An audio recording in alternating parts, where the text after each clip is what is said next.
سامنے گرامی ناظرین محترم، ہماری یہ گفتگو نہج البلاغہ سے متعلق ہے اور عام طور پر جو گفتگو آپ اکثر اس سلسلے میں سنتے ہیں اس سے مختلف ہے۔ عام طور پر کوئی شخص اگر نہج البلاغہ کے بارے میں گفتگو کرتا ہے تو آغاز فضائل امیر المومنین علیہ السلام سے، اس کے بعد نہج البلاغہ کا جو مقام فصاحت و بلاغت اور مقام علم ہے اس کے اوپر گفتگو کی جاتی ہے، لیکن ہمارا جو اس وقت کا موضوع ہے وہ کچھ سوالات ہیں جس کے جوابات کے اوپر ہماری گفتگو مشتمل ہے۔ سوالات آپ کے سامنے بھی ہیں اور ہمارے سامنے بھی، لہذا ہم جو گفتگو کریں گے وہ ایک ایک سوال کے اوپر نقطہ بہ نقطہ اس طریقے سے آگے بڑھیں گے کہ جو کچھ پوچھنے والا پوچھنا چاہتا ہے اس کا صحیح حاصل جواب آپ کی خدمت میں پیش کر دیا جائے۔ اب دیکھیے، بات یہ ہے کہ سوالات ہمارے سامنے تحریر کی شکل میں موجود ہیں۔ اگر ہم ہر سوال کے جواب میں ایک تقریر یا خطابت کے انداز میں کوئی گفتگو کریں گے تو ہمارا وقت ساتھ نہیں دے گا، لہذا ہم نے یہ طے کیا کہ جس طریقے سے سوالات تحریر میں ہمارے سامنے موجود ہیں اسی طرح ہم ہر سوال کو سامنے رکھ کے جواب اپنا تحریر کردہ پڑھ کے سنا دیں تاکہ وقت بھی بچ جائے اور سامعین اور محترم ناظرین جو کچھ جاننا چاہتے ہیں وہ بھی جامع طور پر ان کی خدمت میں پیش کر دیا جائے۔ تو اب ہم آغاز کر رہے ہیں پہلے سوال سے، اور پہلے سوال کو آپ کے سامنے پڑھیں گے اور اس کے بعد اس کے جواب کو پڑھ کے سنا دیں گے جو ہم نے آپ کے لیے تحریر کر لیا پہلے سے۔ اور ہر سوال کے میں ہم یہی طریقہ اختیار کریں گے کہ اپنی تحریر پڑھ کے سنا دیں گے تاکہ کم سے کم وقت میں زیادہ سے زیادہ باتیں آپ تک پہنچ سکیں۔ تو قبلہ، پہلا سوال یہ ہے کہ نہج البلاغہ کیا ہے؟ واٹ از نہج البلاغہ؟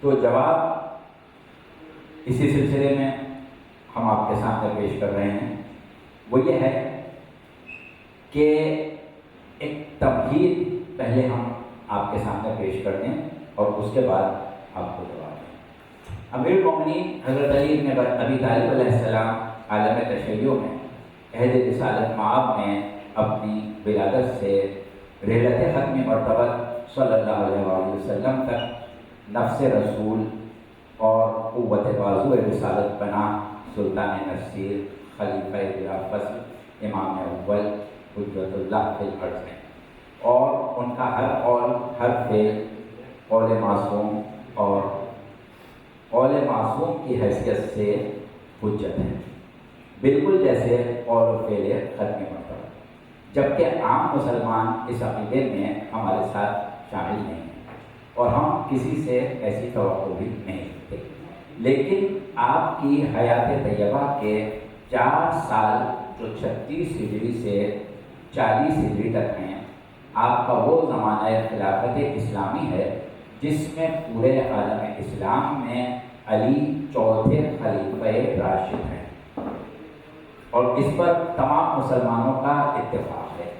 اب ہم اس عہد میں آپ کے خطبات، خطوط اور ارشادات وغیرہ محض شیعوں کے پہلے امام کے کلام کی حیثیت سے پیش نہیں کریں گے، بلکہ مسلمانوں کے خلیفہ راشد جس کے اوپر تمام مسلمانوں کا اتفاق ہے، کیونکہ یہ تمام کلام خواہ وہ خطبات کی شکل میں ہو، خواہ مکتوبات کی شکل میں ہو، خواہ وہ کلام ارشادات کی شکل میں ہو یا آپ کے فیصلوں کا تذکرہ ہو، یہ سب مسلمانوں کے چوتھے خلیفہ کے عہد خلافت کی باتیں ہیں۔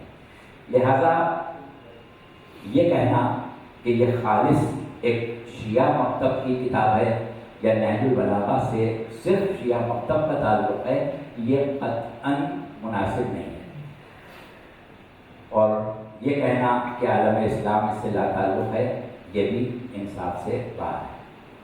بہرحال ہم نہج البلاغہ کو جو پیش کریں گے وہ کس شکل میں پیش کریں گے، اب ہمارے جواب کو آپ سمجھ لیں۔ نہج البلاغہ کتاب کی شکل میں عام اسلام کا، عالم اسلام کا ایک گراں بہا علمی سرمایہ ہے، جسے حکمت و معرفت، علوم عالم موجودات، پند و نصیحت، عبرت و تفکر، معاشرت اور جہاں بانی وغیرہ کے علوم، خطبات، مکتوبات، ارشادات اور قضایا کی شکل میں موجود ہیں، جو عالم اسلام کے چوتھے خلیفہ کے عہد خلافت کے کلام سے ماخوذ ہے۔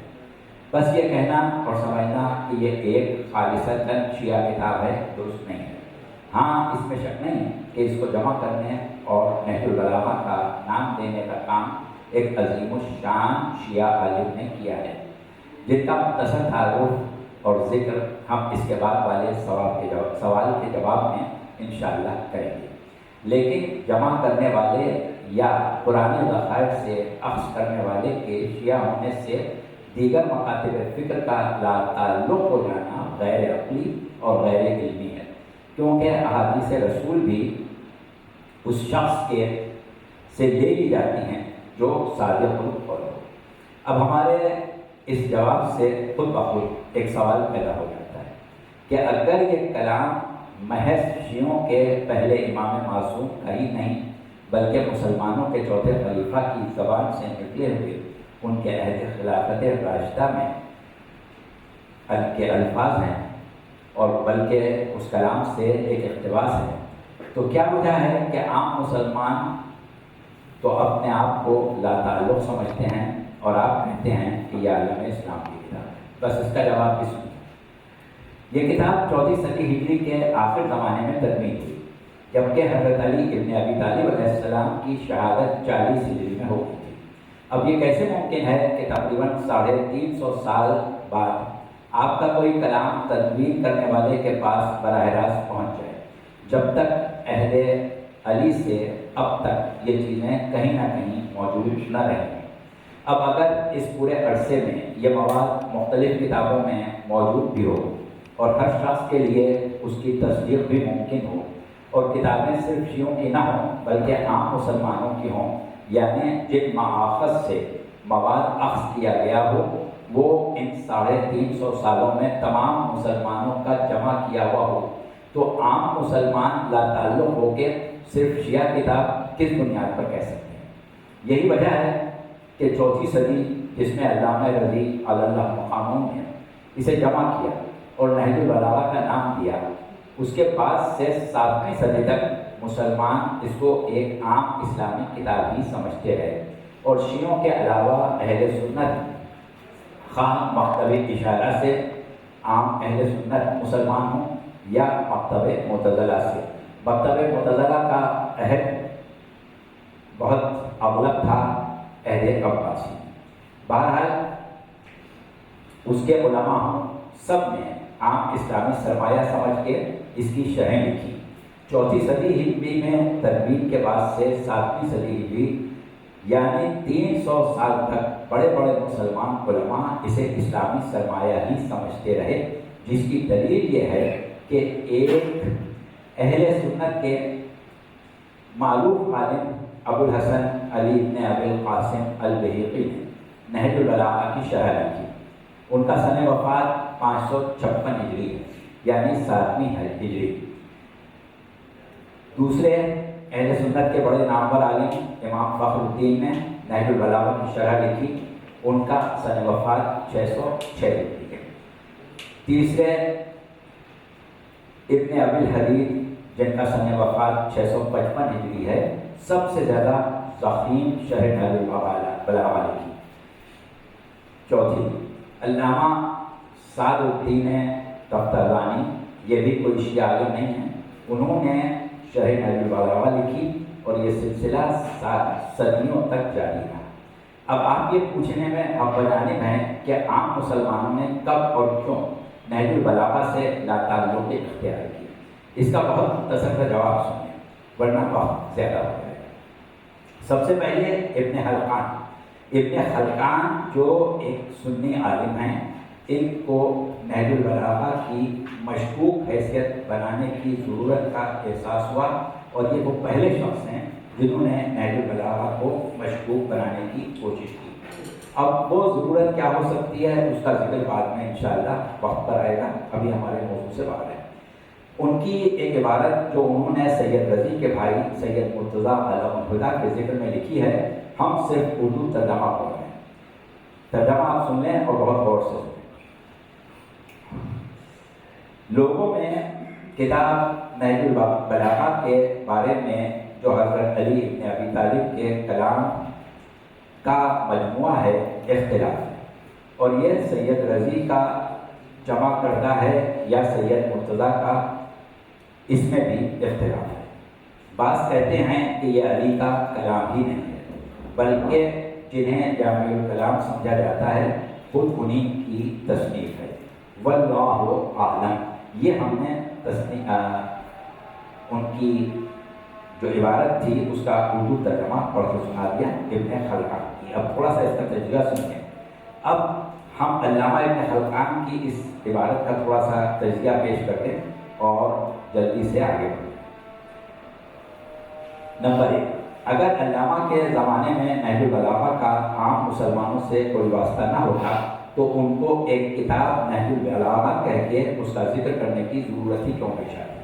نمبر 2، کتاب سامنے ہے، جامع الکلام کا ہر نسخے پر نام اور تعارف موجود ہے۔ اب زبردستی جامع کے بارے میں شبہے اور اختلاف کا ذکر کرنا جس کا کہیں وجود نہیں، یقیناً کسی مقصد کے تحت ہے۔ نمبر 3، ایک جملہ کہ بعض کہتے ہیں کہ یہ علی کا کلام ہی نہیں ہے بلکہ جس کو جامع الکلام سمجھا جاتا ہے اسی کی تصنیف ہے۔ اب وہ بعض کون ہیں پوشیدہ رکھا ہے، پھر کلام کی نوعیت اور ان علوم اور آثار و رموز کو جن سے چوتھی صدی تک عالم انسانیت واقف نہیں تھا بالکل نظر انداز کر کے غیر معمولی کلام کو جس میں نہ صرف خطبات بلکہ مکتوبات اور قضایا بھی اب شامل ہیں، جامع الکلام کی تصنیف کہنے کو تو کہہ دیا مگر پھر اپنی لا علمی کا اظہار یہ کہہ کے کیا کہ واللہ عالم، اگر تو یعنی اللہ بہتر جانتا ہے، مجھے خود یقین حاصل نہیں، تو جو کچھ کہہ رہا ہوں شک کے عالم میں کہہ رہا ہوں۔ بہرحال علامہ خلقان جن کا سن وفات 681 ہجری ہے، آغاز انہوں نے کیا تھا، پھر دیگر لوگوں نے بھی مصلحت اسی میں سمجھی اور یہ رجحان آخرکار روایت پا گیا۔ یہ ہم نے پہلے سوال کا مختصر جواب دیا ہے تعارف کے سلسلے میں، لیکن ابھی ہماری گفتگو آگے بڑھے گی تو ہم اس کی مزید وضاحت پیش کریں گے۔ اب دوسرا سوال جو ہمارے سامنے ہے وہ یہ ہے کہ یہ کس کی تصنیف ہے۔ اب تک جو تعارف ہوا اور جو جواب آگے چل کے مزید واضح ہوگا، اس کی روشنی میں اس سوال کا جواب یہ ہے کہ یہ کسی کی تصنیف نہیں ہے۔ اب تیسرے سوال پر آ جائیں۔ تیسرے سوال میں جامع الکلام نہج البلاغہ کے تدوین کرنے والے کے ذکر کا تقاضا کیا گیا ہے۔ اب آج کے پروگرام میں موصوف کے شایان شان تعارف کرانا بہت مشکل ہے، البتہ مختصر تعارف ہم آپ کی خدمت میں پیش کریں گے۔ نام ان کا محمد ہے، والد کا نام حسین ہے، کنیت ابو الحسن ہے، سید رضی کے نام سے معروف ہیں، سید مرتضیٰ عالم الہدیٰ کے بھائی ہیں۔ سن ولادت 359 ہے اور وفات کا سن 406 ہے، یعنی صرف 36 سال کی عمر پائی، لیکن اتنی کم عمری میں اتنی عظیم علمی اور روحانی شخصیت ہونا بھی ایک معجزہ ہے۔ ماہر قضایات تھے، یعنی فیصلے کے علم میں ماہر تھے، عاضل القضات کے عہدے پر فائز ہیں۔ بہترین محقق، بہترین شاعر، بہترین ادیب، مفسر قرآن، حافظ قرآن، ماہر علوم قرآن، صرف علوم قرآن پر 3 کتابیں لکھی. حدیث کے اتنے ماہر تھے اور ایسا عبور تھا کہ مایہ ناز کتاب، مجازات الاثار یا لکھی، اشہر الطالبین کے نام سے بھی یاد کیے جاتے ہیں. مختلف موضوعات پر آپ کی تصانیف شہرت کی حامل ہیں. ان کا جامع تعارف کرانے کے لیے پوری نشست درکار ہے، کیونکہ ابھی اصل موضوع یعنی کتاب نہج البلاغہ کا تعارف باقی ہے. اس لیے سید رضی اللہ مقامہ کا تفصیلی ذکر انشاءاللہ کسی اور موقع پر ہم آپ سے کریں گے. اب ہماری گفتگو اس نقطے پر ہوگی کہ نہج البلاغہ کس طرح وجود میں آئی. نمبر 1، سید رضی کا عہد خلافت علی بن ابی طالب علیہ السلام سے تقریباً 350 سال کے بعد کا عہد ہے. عہد خلافت کا کلام تدوین اور محفوظ کرنے کے سلسلے میں کئی سو کتابیں اس 300 سال کے عرصے میں لکھی گئی.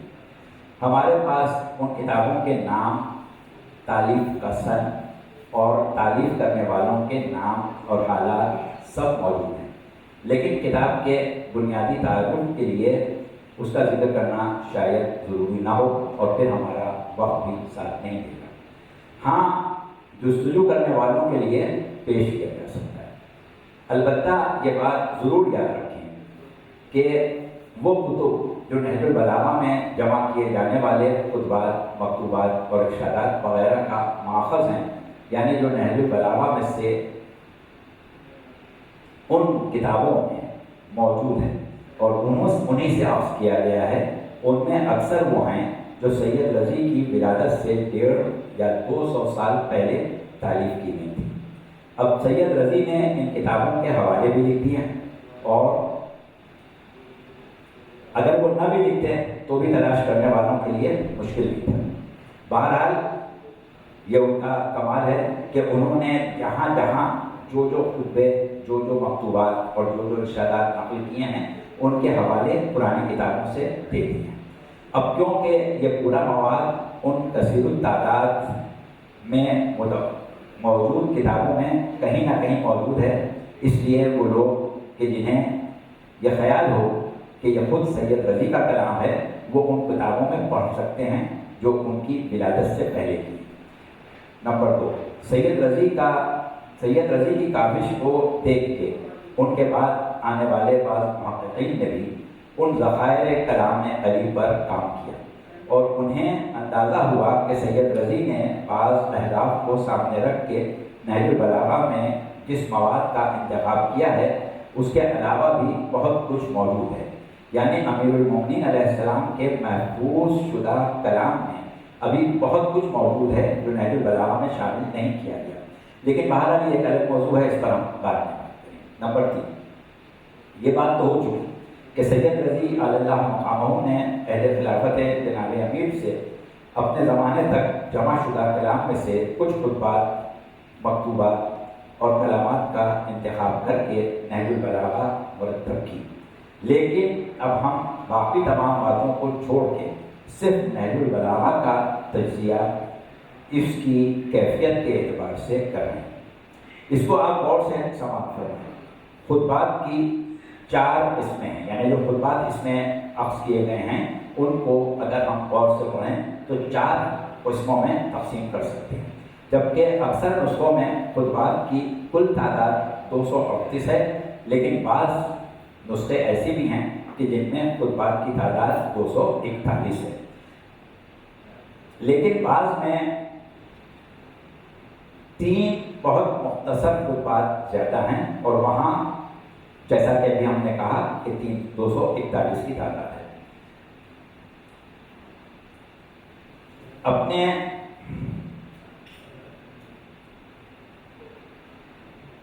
قائلین کے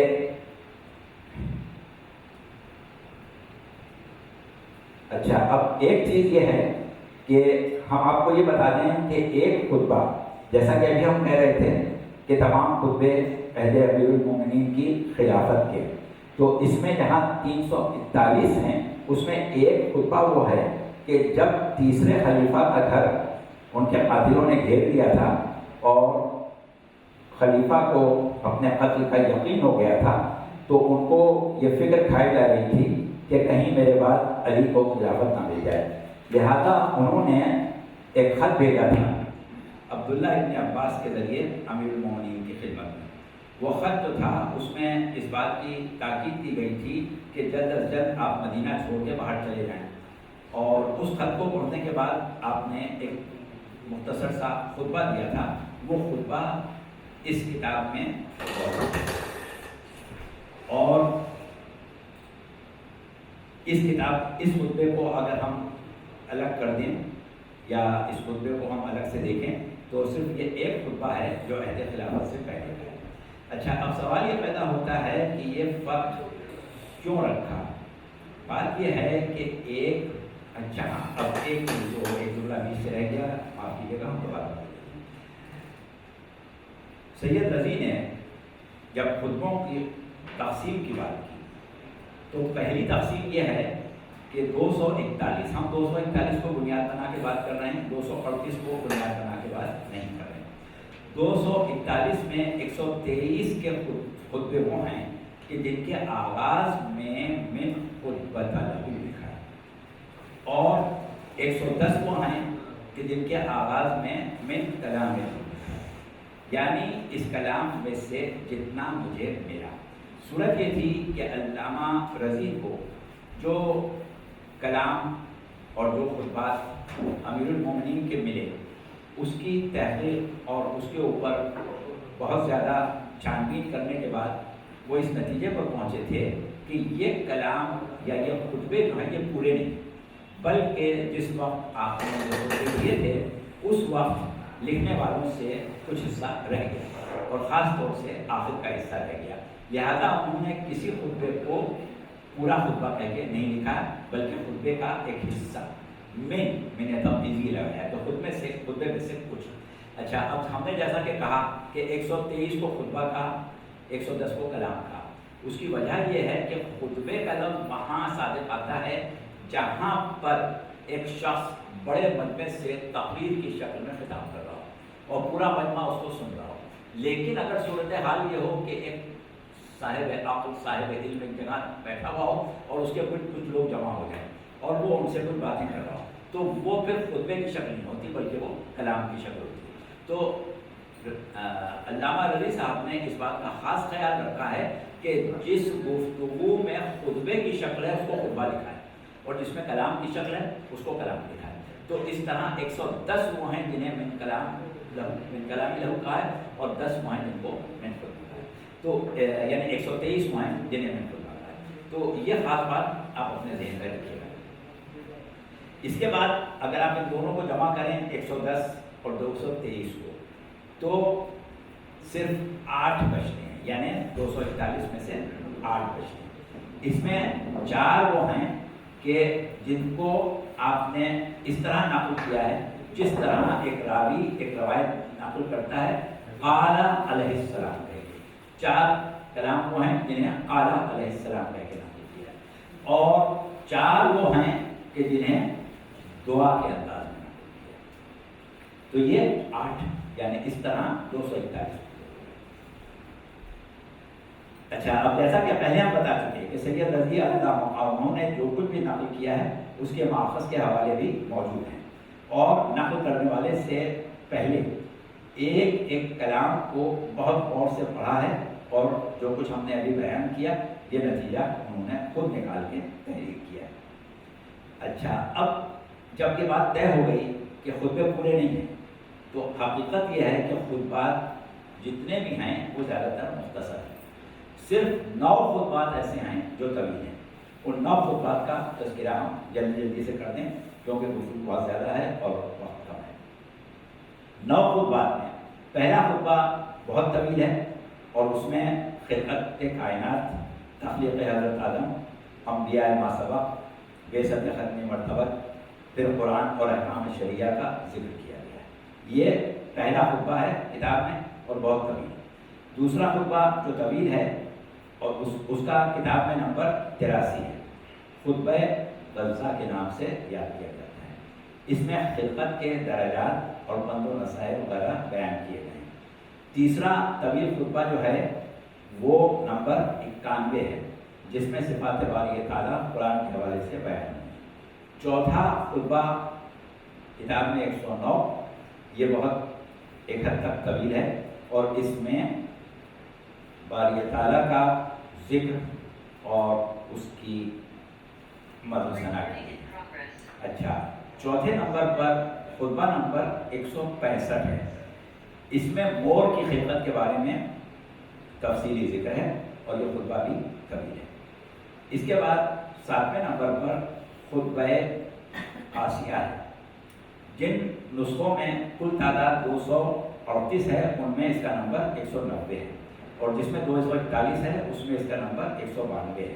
یہ نہج البلاغہ کا سب سے طولانی خطبہ ہے، اس میں ابلیس کا ذکر ہے، گزشتہ انبیاء کی امتوں کا اور ان کے مختلف واقعات کا تذکرہ ہے۔ اچھا، اس کے بعد خطبہ نمبر 186 ہے، اس میں توحید کے بارے میں کسی حد تک بات کی گئی ہے، اور یہ بھی ایک عام خطبوں سے تھوڑا بڑا ہے۔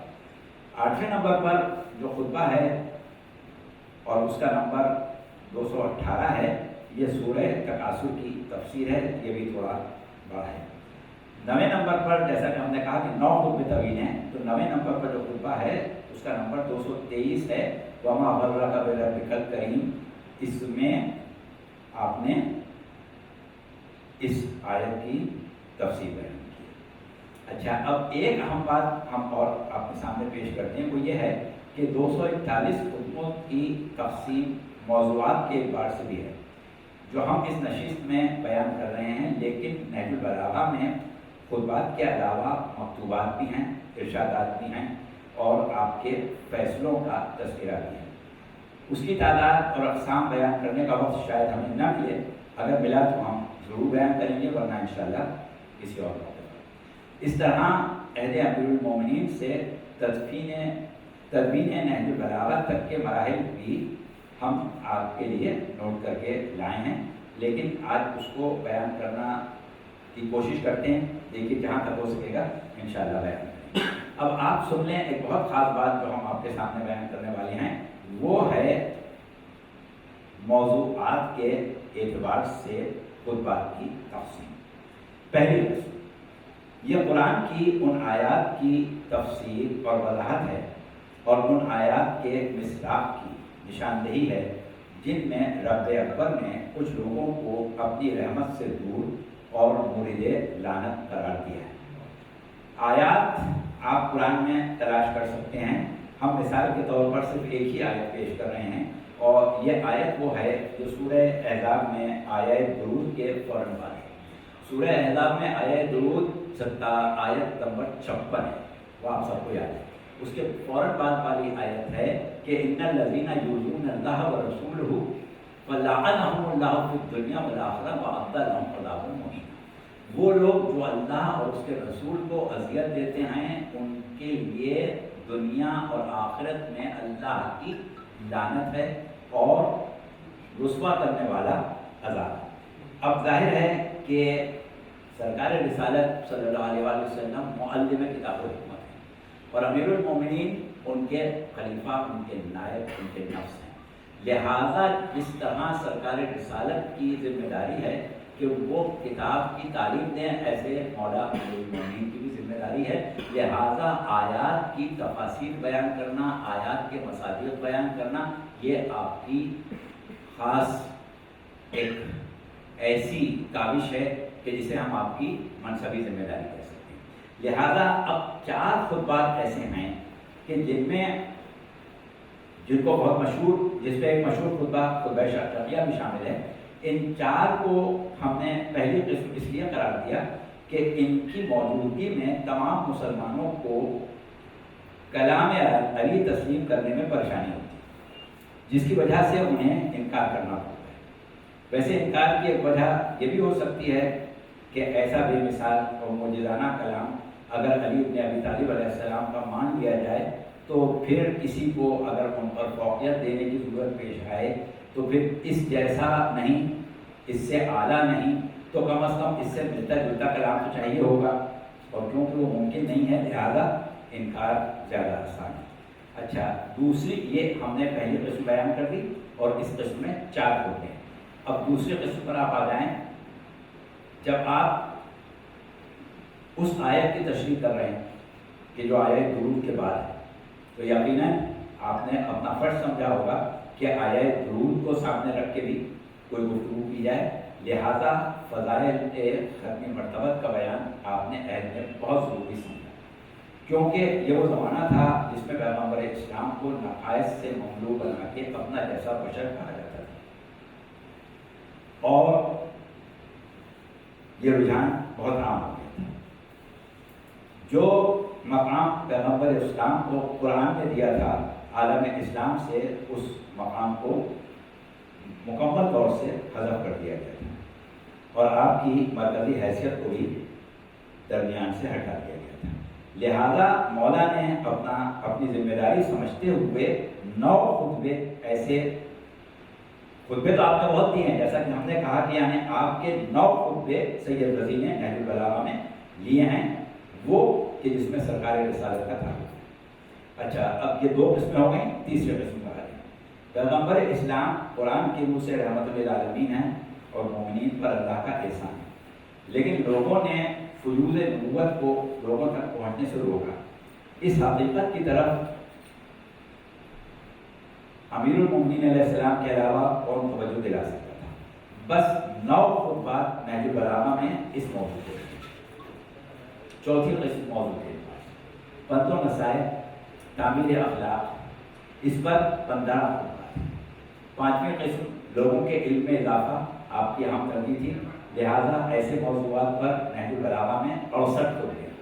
6ٹھی قسم مسلمانوں میں ایک غلط رجحان یہ پیدا کر دیا گیا تھا کہ بعض شخصیات کو فضیلتوں سے نوازا گیا تھا، اور اس کے بعد دین کو سمجھنے کے لیے ان کے اعمال و افعال کا سہارا لیا جاتا تھا، جبکہ پروردگار عالم نے انہیں مصطفیٰ قرار نہیں دیا تھا اور کچھ اور بندوں کو مصطفیٰ قرار دیا تھا. لہذا اس روش کو ختم کرنے کے لیے مولا نے بہت کام کیا، اور اس موضوع پر اگر نہج البلاغہ میں خطبات تلاش کیے جائیں تو 26 خطبات نہج البلاغہ میں دیکھے جا سکتے. 7ویں قسم حقیقی زہد و تقویٰ اور اس کے ثمرات، جن خطبوں میں پائے گئے ہیں ان کی تعداد 16 ہے. 8ویں قسم اسرار و رموز توحید، فلسفہ الہیات، اللہ اور بندے کے درمیان رشتے کی تقسیم پر تفہیم پر دقیق عقلی موضوعات وہ ہیں جن سے اس زمانے کے لوگ بالکل ناآشنا تھے. پہلی مرتبہ آپ نے علوم اور ایسے علوم عالم اسلام میں متعارف کرائے، اور کیونکہ عہد رسالت میں لوگ صدیوں سے نسلاً بعد نسلاً کفر و شرک سے آشنا زندگی گزارنے کے بعد مسلمان ہوئے تھے، لہذا اس وقت دقیق مسائل ان کو سمجھانا حکمت کے خلاف تھا. لیکن امیر المومنین علیہ السلام کا عہد خلافت اب وہ ہے کہ جس میں بعثت سرکار رسالت کو 50 سال گزر چکے ہیں، لہذا ان موضوعات پر جو عالم اسلام میں پہلے نہیں تھے 10 خطبے ہیں جو نہج البلاغہ میں موجود ہیں. 9ویں قسم مسلمانوں کو تحفظ دین اور بقائے شریعت کے لیے جدال و قتال کی دعوت اور اس سے جان چھڑانے والوں کی مذمت سے مملو خطبات ہیں، اور ان کی تعداد 10 ہے. اب دیکھیے ہم اس کی تھوڑی سی وضاحت بھی اپنے الفاظ میں کریں. ارشاد رب العزت ہے کہ کتب علیکم القتال وہو کرہ لکم، یہ سورہ بقرہ کی آیت ہے کہ اللہ نے تمہارے اوپر قتال کو واجب کیا ہے لیکن تمہارے اوپر یہ گراں ہے. اسی طریقے سے سورہ نساء ہے، اس کی 77ویں آیت ہم ایک حصہ پڑھ رہے ہیں. الم تر الی الذین قیل لهم کفوا ایدیکم واقیموا الصلاۃ وآتوا الزکاۃ ولما كتب عليهم القتال اذا فريق منهم يخشون الناس كخشية الله او اشد خشية وقالوا ربنا لما كتبت علينا القتال لولا اخرتنا الى اجل قریب. اے رسول، کیا آپ نے ان لوگوں کو نہیں دیکھا کہ جن سے کہا گیا تھا کہ اپنے ہاتھوں کو روکے رہو اور نماز پڑھو اور زکوٰۃ دو، لیکن جب ان پر قتال واجب کیا گیا تو اس میں سے ایک فریق وہ تھا جو لوگوں سے اس طرح ڈرنے لگا جیسے اللہ سے ڈرنا چاہیے بلکہ اس سے بھی ڈر، اور وہ کہنے لگے کہ پروردگار یہ تو نے ہمارے اوپر قتال کیوں واجب کر دیا اور اس کو ایک خاص وقت تک کے لیے مؤخر کیوں نہ کیا۔ اب یہ خطبات جو ہیں وہ اس قسم کی آیات کی تفسیر ہیں، لہذا 4 خطبے آپ کے ایسے ہیں جس میں آپ نے جنگ و جدال کے لیے اور جہاد کے لیے لوگوں کو آمادہ کیا ہے۔ اچھا، 11ویں قسم وہ ہے جس میں غیبی امور کی خبریں دی گئی ہیں۔ 12ویں قسم فخر و مباحات اور مقام امامت و ولایت کا تعارف ہے، اور یہ بھی اس عہد کی بہت سخت ضرورت تھی کیونکہ امامت و ولایت کو عالم اسلام سے مکمل طور سے منفی کر دیا گیا تھا، اور جو نئے مسلمان عالم اسلام میں آئے تھے فتوحات کے بعد وہ ولایت اور امامت سے قطعاً ناواقف تھے، لہٰذا آپ کے خطبات میں سے 8 خطبات وہ ہیں کہ جس میں آپ نے خود اپنی ذات کے سلسلے میں فخر و مباحات کیا ہے، امامت کا ولایت کا تعارف کرایا ہے، اور سید رضی نے 8 خطبے اس میں نقل کیے۔ 13ویں قسم وہ ہے کہ جس میں حیوانات سے متعلق گفتگو ہے، مور کی خدمت، چونٹی کی خدمت، مور کی خدمت، چمگادڑ کی خدمت وغیرہ کے بارے میں۔ 14ویں قسم وہ ہے کہ جس میں رشتہ عبد و معبود اور دعاؤں کی تعلیم، آداب دعا، اور اس سلسلے میں جو خطبات منتخب کیے ہیں سید رضی نے ان کی تعداد 6 ہے۔ 15ویں قسم احکام شریعت کا فلسفہ ہے، اور اس سلسلے میں سید رضی کا انتخاب نہج البلاغہ میں 5 خطبات کی شکل میں ہے۔ 16ویں قسم وہ ہے کہ جو مخلص مومنین کی ہمت افزائی ہے، اس موضوع کے اوپر 3 خطبے نہج البلاغہ میں موجود ہیں۔ 17ویں قسم الہی سیاسیات ہے، اور اس قسم کے بھی 5 خطبے اس میں موجود ہیں۔ 18ویں قسم مناظرے ہیں، مناظروں سے متعلق 6 خطبات ہیں۔ اس کے بعد زمین کی قسموں کا ذکر ہے، ایک خطبے میں مرثیہ ہے، اور ایک خطبہ وہ ہے کہ جس میں تخلیق اور حقائق فطرت، اس کے اوپر گفتگو کی ہے، اور اس سلسلے میں 2 خطبے ہیں۔ یہ بہت مختصر تجزیہ ہے، تفصیلات اگر آپ چاہیں تو وہ کتابوں میں بھی مل سکتی ہیں، اور اگر ضرورت پڑی تو ہم بھی آپ کو بتا سکتے ہیں۔ اب ایک بہت اہم بات، ہمارا وقت تو ویسے ختم ہو گیا ہے لیکن ہم 5-10 منٹ آپ سے زیادہ لے رہے ہیں تاکہ ایک اہم بات ہے وہ نہ رہ جائے۔ اب ایک بہت اہم بات نہج البلاغہ کے وجود میں آنے کا زمانہ اور اہل امیر المومنین کے جو زمانہ تھا اس کے اعتبار سے تعلق کیا ہے، یعنی ان دونوں زمانوں کے درمیان تعلق کیا ہے۔ یہ بات طے شدہ ہے کہ آپ کے خطبات، کلام، مکتوبات، کلمات قصار، قضایا کی حفاظت کا کام آپ کی حیات میں ہی شروع ہو گیا تھا، اور اس بات کو اپنے پرائے سب نے تسلیم کیا ہے۔ مثلاً مسلمانوں کے جلیل القدر عالم جلال الدین سیوطی نے اپنی ایک تصنیف میں لکھا ہے کہ مسلمانوں نے حضرت علی کے خطبات اور ارشادات آپ کے زمانے میں ہی لکھ کے جمع کر دیے تھے۔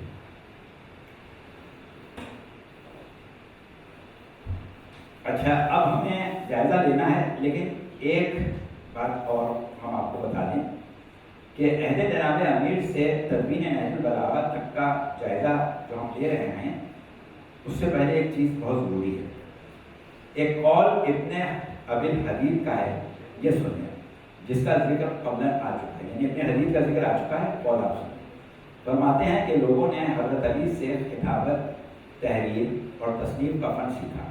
دنیا علم و ادب کو اعتراف ہے کہ آپ نے مصنفین، مؤلفین کا ایک طبقہ پیدا کیا جنہوں نے زبان و ادب، سیرت، احادیث اور علوم قرآن پر تصانیف کی۔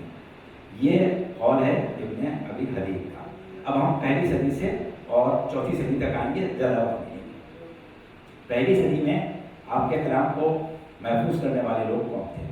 امام حسن علیہ السلام، امام حسین علیہ السلام، عمر ابن علی، محمد حنفیہ، عبداللہ ابن عباس، ابی ابن قوب، جابر ابن عبداللہ، ابو رافع، علی ابن ابی رافع، عبید اللہ ابن ابی رافع، اسبغ ابن نباتہ، سلیم ابن قیس ہلالی، میثم ابن یحییٰ، حارث ابن عبداللہ حمدانی، کمیل ابن زیاد، ابو الاسود اور زید ابن وہب۔ اس کے بعد کچھ اور نام بھی ہیں جن کو ہم فی الحال چھوڑ رہے ہیں۔ انہوں نے عہد امیر المومنین میں ان خطبات کو، حدود کو اور آپ کے ارشادات کو نقل کیا اور محفوظ کیا۔ اب اس کے بعد دوسری بات آپ سنیں کہ شیخ صدوق حضرت علی ابن ابی ابن بابویہ قمی۔ دیکھیے آپ لوگوں نے شیخ صدوق کا نام بہت سنا ہوگا، لیکن ایک شیخ صدوق جو بعد میں مشہور ہوئے یہ ہیں شیخ صدوق ابو جعفر محمد ابن علی، اور ان کے والد جو تھے شیخ صدوق یہ تھے شیخ صدوق علی، ان کا نام تھا، بابویہ قمی ان کے والد کا نام تھا۔ تو اب ان کی ہم اس وقت تعارف نہیں کرا سکتے، وقت نہیں ہے ہمارے پاس، ورنہ یہ ایک تعارف کا موقع ہے۔ تو یہ مشہور محدث ہیں، یہ فرماتے ہیں کہ ابو اسحاق نے حارث حمدانی سے مولا کی ایک خطبے کے بارے میں پوچھا جس میں آپ نے عظمت و جلالت باری تعالیٰ کا بڑے جزو و احتشام اور روح و جلال کے ساتھ ذکر کیا ہے۔ حارث حمدانی نے ایک کتاب کھولی اور وہ خطبہ نکال کے پڑھ دیا۔ اس سے یہ کیا پتہ چلتا ہے کہ وہ پوری کتاب خطبوں کی شکل میں حارث حمدانی کے پاس موجود تھی۔ نمبر 3، عبید اللہ ابن ابی رافع کی ایک کتاب ہے جس میں آپ نے مولا کے فیصلوں کو جمع کیا تھا۔ نمبر 4، محمد ابن حسن توسی، یہ آپ کے مشہور عالم ہیں جو شیخ توسی کے نام سے مشہور ہیں، سن وفات ان کا 460 ہجری ہے۔ انہوں نے اپنی کتاب، ان کی کتاب بڑی مشہور ہے الفہرست، اس میں لکھا ہے کہ ایک یہودی نے جب مولا سے کچھ سوالات کیے تو آپ نے مدلل اور مسکت جوابات دیے، اور وہ باروب جوابات حارث حمدانی نے تحریر کر کے محفوظ کر دیے تھے، لہذا حارث حمدانی کے اس مجموعے میں وہ سوال و جواب موجود ہیں۔ نمبر 5، شیخ توسی نے ہی اسی کتاب میں تحریر کیا ہے کہ اسباق ابن نباتہ کے جمع کردہ فرمودات میں مالک پشتہ کے نام لکھا جانے والا وہ مشہور و معروف خط اور محمد حنفیہ کو کی جانے والی وصیتیں بھی موجود ہیں۔ نمبر 6، کمیل ابن زیاد کا نام آپ لوگوں نے وہ سنا ہے، بہت سنا ہے، جنہوں نے دعائے فضل کی فرمائش کی تھی اور دعا مولا نے تعلیم کی تھی اور انہوں نے لکھی تھی کہ دعائے کمیل کے نام سے آپ شب جمعہ پڑھتے ہیں۔ اچھا، نمبر 7، اسی طرح آپ کے خطبات اور حدود پر مشتمل ایک کتاب سلیم ابن قیس ہلالی کی بھی موجود ہے۔ اس طرح دوسری صدی اور اس کے بعد تیسری صدی میں مولا کے کلام کی تدوین بہت زیادہ ہوئی اور یہی نہج البلاغہ کی تدوین کی بنیاد اور ماخذ ہے۔ جس طرح اصحاب امیر المومنین نے آپ کے آثار علمی کی تحریر اور حفاظت کی ذمہ داری ادا کی، اسی طرح بعد میں آنے والے ائمہ کے اصحاب نے بھی اپنے اپنے دور میں اس کو اپنی ذمہ داری سمجھا۔ اب ہم فی الحال دیگر کتب کا ذکر چھوڑ رہے ہیں، وقت ہمارے پاس نہیں ہے، صرف اصحاب ائمہ معصومین علیہ السلام کی کاوشوں کا ذکر کر رہے ہیں جو تدوین نہج البلاغہ میں سید رضی اللہ عنہ کے لیے کارآمد ثابت ہوئی۔ نمبر 1، امام باقر علیہ السلام کے ایک صحابی جناب حشام ابن محمد کلبی نے مولا کے خطبات جمع کیے۔ نمبر 2، محمد ابن قیس بجلی جن کو 5ویں اور 6ٹھے امام کی قربت کا شرف حاصل ہوا، انہوں نے مولا کے فیصلوں کو ایک جگہ جمع کیا۔ نمبر 3، اسی طرح انہی ائمہ سے قصد فیض کرنے والے محمد اصلی نے بھی یہی کام کیا۔ ابراہیم ابن حکم نے خطبات جمع کیے۔ 6ٹھے اور 7ویں امام کے صحابی ابو محمد نے خطبات جمع کیے۔ امام رضا علیہ السلام کے صحابی ابراہیم ابن ہاشم نے آپ کے فیصلے جمع کیے۔ ابو مخنف لوط ابن یحییٰ نے خطبات اور خطوط جمع کیے۔ نصر ابن مزاحم کوفی نے بھی خطبات، خطوط اور آپ کے ارشادات جمع کیے۔ امام علی نقی علیہ السلام کے صحابی ابو القاسم ابن عبداللہ نے خطبات جمع کیے۔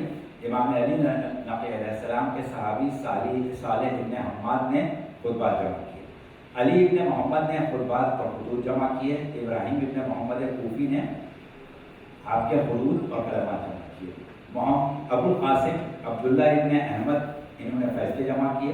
ابو الحسن معلی ابن محمد بصری انہوں نے بھی فیصلے جمع کیے۔ اب ہم آپ کو جلدی سے ختم کے دیتے ہیں۔ اب اس کے بعد 4 صدی کا زمانہ ہے جس میں نہج البلاغہ کی تدوین ہوئی، لیکن اسی صدی میں نہج البلاغہ سے پہلے عبدالعزیز ابن یحییٰ جلودی، ان کی وفات 330 ہجری میں ہوئی ہے۔ انہوں نے مختلف موضوعات پر مولا کے علمی آثار الگ الگ جمع کیے ہیں۔ ان کے پاس جو ذخیرہ تھا وہ مولا کا کے کلام اور آپ کے خطبات وغیرہ کا نہج البلاغہ سے بہت زیادہ ہے۔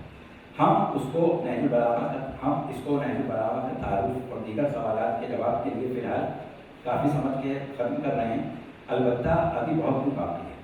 آج کی حد تک اجازت دے دیں، اور فی امان اللہ، وقت کے کمی کے باوجود ہم نے آپ سے تقریباً طے شدہ وقت سے 12 منٹ زیادہ لے لیے ہیں، جس کے لیے ہم معذرت خواہ ہیں۔ اور اگر ہم اس طریقے سے تحریر میں لکھ کے نہ لاتے اور پڑھ کے نہ سناتے، تقریر کرتے، تو شاید اس کا آدھا مواد بھی آپ کو نہ پیش کر سکتے۔ لہٰذا ہم آپ سے اجازت چاہیں گے، فی امان اللہ۔